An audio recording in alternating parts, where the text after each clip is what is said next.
Ya, jadi dalam era ekonomi digital ini memang banyak sekali perubahan ya. Di semuanya itu sudah melalui digitalisasi ya. Saya tadi membahas mengenai bagaimana dampak ekonomi digital ya terhadap pengusaha ya. Jadi contohnya adalah sekarang ini semua sudah digitalisasi.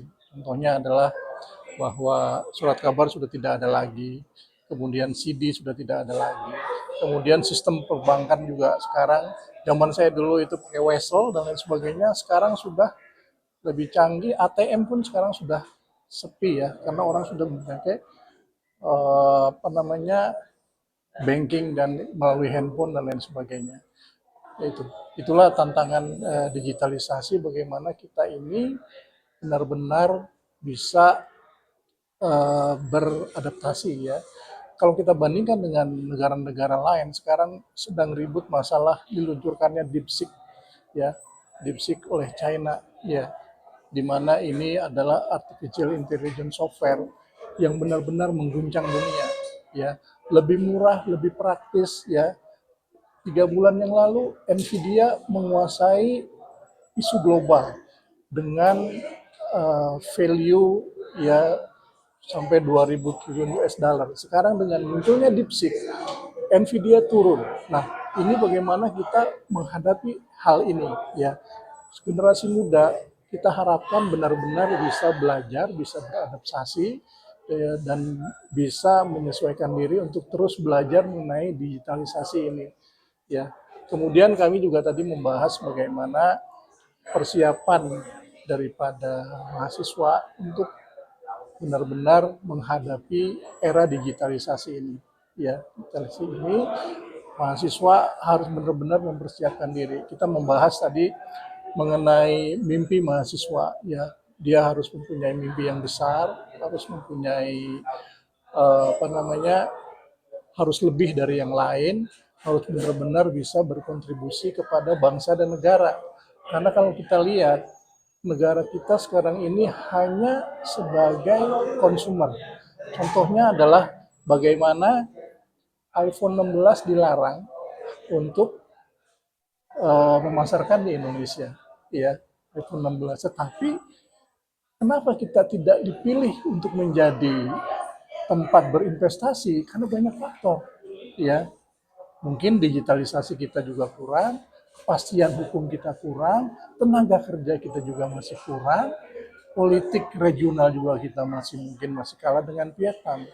Kita tahu bahwa ya Nvidia itu berinvestasi ke Vietnam, ya. Kemudian ByteDance atau TikTok berinvestasinya di Malaysia, iPhone berinvestasinya di Vietnam, ada yang di Thailand. Nah, kita tidak, saya dalam hal ini tidak menyalahkan pemerintah, ya, kita harus dukung pemerintah, tetapi bagaimana kita bisa memotong generasi muda ini untuk bisa bersaing.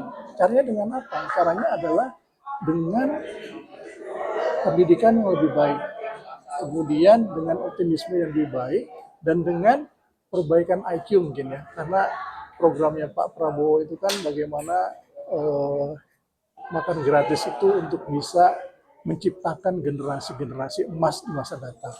Nah, itulah sebagian besar yang kami bahas tadi di dalam training mahasiswaan ini, dengan harapan para mahasiswa itu terbuka ya katanya untuk bisa bermimpi lebih besar, untuk bisa ikut berkontribusi kepada kemajuan bangsa.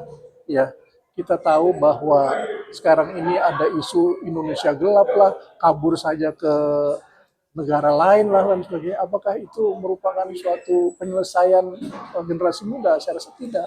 Ya, generasi muda harus sadar bahwa nasionalisme, tanggung jawab kita bersama untuk memajukan bangsa ini menjadi lebih baik, ya, menjadi lebih baik. Saya rasa itu sebagian besar yang kita bahas, di mana tadi kita bahas juga bagaimana mahasiswa itu haruslah berorganisasi dalam tidak hanya pulang pergi, tetapi juga bagaimana memupuk kecerdasan intelektual. Ya, kecerdasan intelektual itu bisa dipupuk, nah, tapi kecerdasan yang eh, lainnya juga bisa dipupuk seperti kecerdasan sosial, kecerdasan emosional itu yang bisa dipupuk. Ya, kita yakin dan percaya bahwa generasi muda kita akan lebih besar dan lebih mampu lagi. Saya sebagai generasi baby boomers ya, itu yang saya lakukan hanyalah bagaimana saya bisa berkontribusi kepada generasi muda untuk lebih bisa mempersiapkan diri dalam rangka persaingan global, karena kita sudah benar-benar globalisasi, sudah istilahnya apa ya, batasan-batasan antar negara sudah tidak ada lagi, batasan-batasan antar agama sudah tidak ada lagi, batasan-batasan antar suku sudah tidak ada lagi. Semuanya sudah globalisasi. Yang menang adalah yang siap, yang bisa menyerap era digitalisasi saat ini. Saya rasa demikian. Terima kasih. Assalamualaikum warahmatullahi wabarakatuh. Waalaikumsalam warahmatullahi wabarakatuh. Terima kasih Bapak.